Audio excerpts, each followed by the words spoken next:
నియోజకవర్గంలోని మరిపాడు, అనంతసాగరం, ఆత్మకూరు రూరల్, ఆత్మకూరు పట్టణం, ఏఎస్పేట, సంగం, చేజర్ల ఈ పరిధిలో ఉన్నటువంటి తెలుగుదేశం పార్టీ జాతీయ అధ్యక్షుడు శ్రీ నారా చంద్రబాబు నాయుడు గారు ప్రతి కార్యక్రమంలో మనం భాగస్వాములు కావాల్సిన అవసరం ఉంది అనేటువంటి దానిలో మీ అందరితోటి అన్ని విషయాలను కూడా మరి చర్చించి వాళ్ళని సుదీర్ఘంగా మీతోటి విపులీకరించిన తర్వాత మనం కార్యక్రమాలని మొదలు పెట్టాలనేటువంటిది ఈరోజు మనం ఈ సమావేశం ఏర్పాటు చేసుకున్నాం.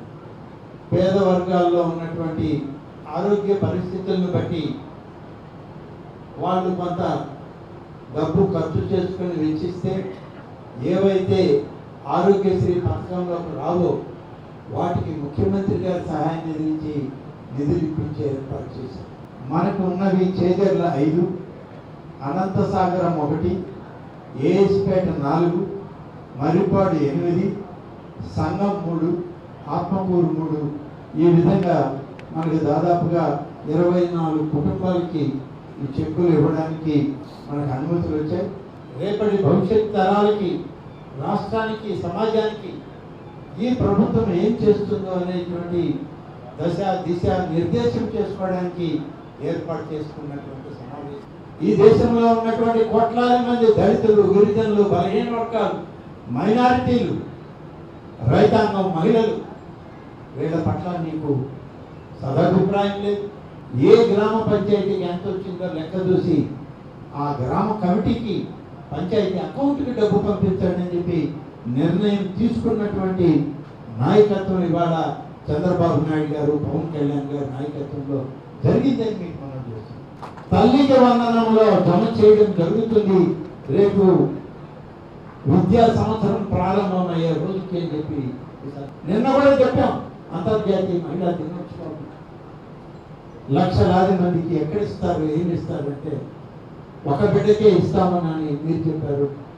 3 బిడ్డలైనా ఇస్తామని మేమన్నాం. నిన్న కొత్త మేరకు ముఖ్యమంత్రి గారు చెప్పింది 5 బిడ్డలు ఉన్నా సరే 15,000 లెక్కన 5కి ఇస్తామని చదివిస్తామని చెప్పారు. మళ్ళీ గాడిలో పెడుతూ వాటికి సరైనటువంటి దశ దిశ నిర్దేశం చేస్తూ మళ్ళీ ముందుకు వెళుతూ ఉన్నాం. మా రాజధాని ఏదంటే అమరావతి రాజధాని. ఇవాళ నన్ను అడిగినా ఎక్కడికి పోతున్నామంటే అమరావతికే పోతున్నానని చెప్తున్నాను. మొదలుపెట్టిన తర్వాత ఒక 2-3 మాసాలకి అసలు ఆ ప్రాంతంలో ఎన్ని వేల మంది, లక్షల మంది కార్మికులు పనిచేస్తారు మన కళ్ళకి కట్టినట్టు కనపడుతుంది. కాబట్టి ఇవాళ శాసనసభకు వచ్చినా వాళ్ళు మాట్లాడలేరు, ఎదుర్కోలేరు. సమస్యలకి సమాధానం చెప్పడానికి ఈ ప్రభుత్వం సిద్ధంగా ఉంది అని చెప్పే మొహం చాటేసి తోక ముడికి పారిపోయారని చెప్పి చెప్పగలుగుతాం. పారిపోయి ఆయన ఇంట్లో కూర్చొని ప్రశ్నలు అడుగుతాంట. మేము అసెంబ్లీలో సమాధానం చెప్తాం.